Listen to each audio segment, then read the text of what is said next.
If one finds oneself standing outside the Moscone Centre, late September, early October, and there's red around, it can only mean one thing: Oracle Open World. And indeed, it's Oracle Open World 2014. Now, this is a company, Oracle, that I think in the past some people could have looked from the outside and viewed with a degree of, as if it portrayed a degree of casual arrogance. But I think this year what I found was a comfortable confidence, and that's a very different feel. Maybe something to do with the change of leadership from Ellison to Katz and Hurd, I don't know. But certainly going to be something that's interesting to watch over the coming years. Now, to get into a little more detail, I have this new theory that the way you find out what's front and center at a conference is to look at the signs at the airport from the competing vendors. When I arrived here, San Francisco Airport was full of signs from IBM about their cloud. So we knew cloud was going to be the point of this conference. To get into a little detail about what we heard from a cloud perspective, let's hear from my colleague Nick Rouda. Oracle, years ago, said the cloud will never happen. This conference has been all about Oracle Cloud, and cloud in ways you wouldn't necessarily expect. One of the interesting announcements, which was expected, is getting into database as a service. We see Oracle now really positioning themselves as a way to easily provision and manage database function in a public cloud setting.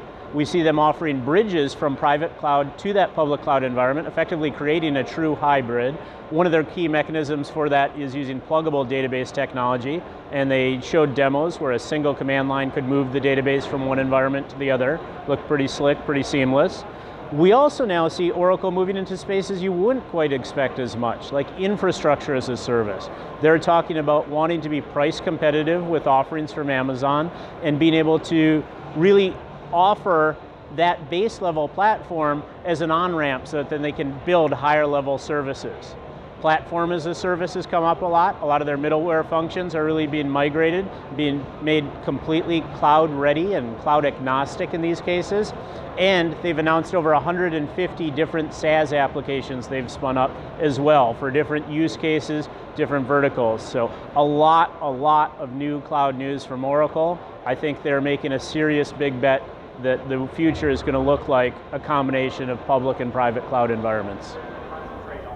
So let's just take a quick break from all this cloud world stuff. Look, infrastructure.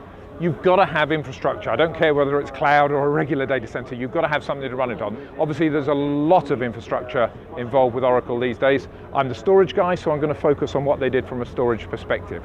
The new FS1 that they launched at Oracle Open World is a very powerful, high-end SAN device. Now, there isn't time here for me to go into all the details. Suffice to say, it has every feature and function under the sun and more that you could imagine.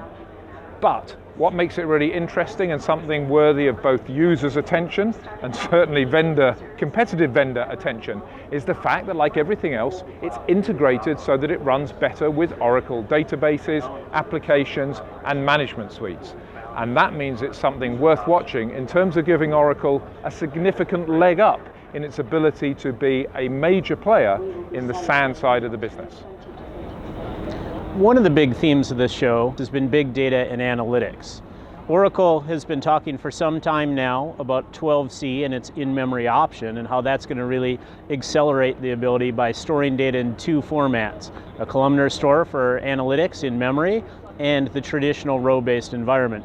Their play here is to give you all the performance without losing any of the reliability and management features they've been building for many years.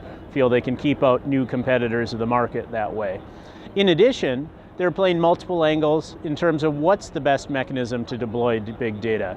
And the big data appliance has been a big theme they've wanted to emphasize.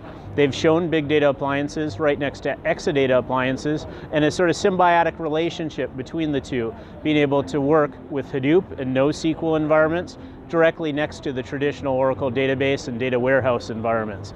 The connectivity there looks pretty impressive, the scalability, and the simplicity for a quick time to value. In fact, earlier ESG research did show that the cost of a big data appliance could be compelling compared to all the systems integration effort of build your own.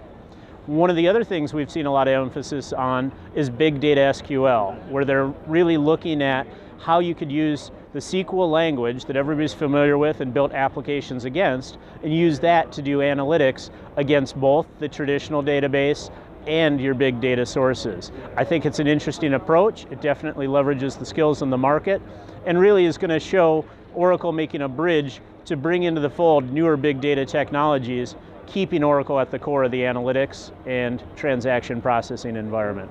A lot going on in big data here. Really excited to see the developments. So that wraps up our commentary from Oracle Open World for this year. Strangely enough, it was clouds that stopped me landing at SFO one time earlier in the week, and of course I've heard about clouds ever since.